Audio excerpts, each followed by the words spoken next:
Autoblog senior producer Christopher McGraw here inside the new Range Rover, and I want to talk to you a little bit about massaging seats. So first things first, let's turn them on. So we got the seat button there. That brings up this screen so you can adjust, do seat heat, massage, and more. So I'm going to go to massage. The front seats are the only ones that massage. To turn them on, you just hit this power button here.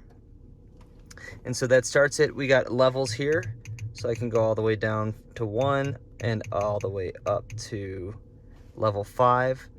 Say I'm not really a huge fan of the massage that's happening, I could tap that button, and that allows me to do a bunch of different stuff. So I could do lower back, upper back, go down from the top, or up from the bottom, or just a rolling motion up and down. And you can do 4 different types of massages, which is wave, pulse, pulse duo, and a combination of both pulse and wave.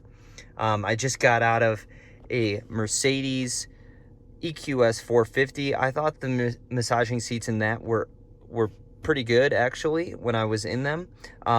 These ones I like a lot more than that one. They really get in there. They're not like crazy, like painful, but they are a lot more powerful than the one on the Mercedes. So I really do like the massaging seats in this Range Rover. I think they're a lot better than the ones in the Mercedes. If you like a more subtle massage, just turn that intensity down to 1.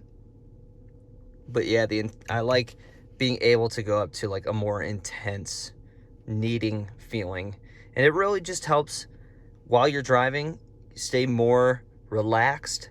It helps me stay a little bit more alert too, because I'm not thinking about, like after a while my back does hurt a little bit when I'm driving, generally, and this helps get rid of that.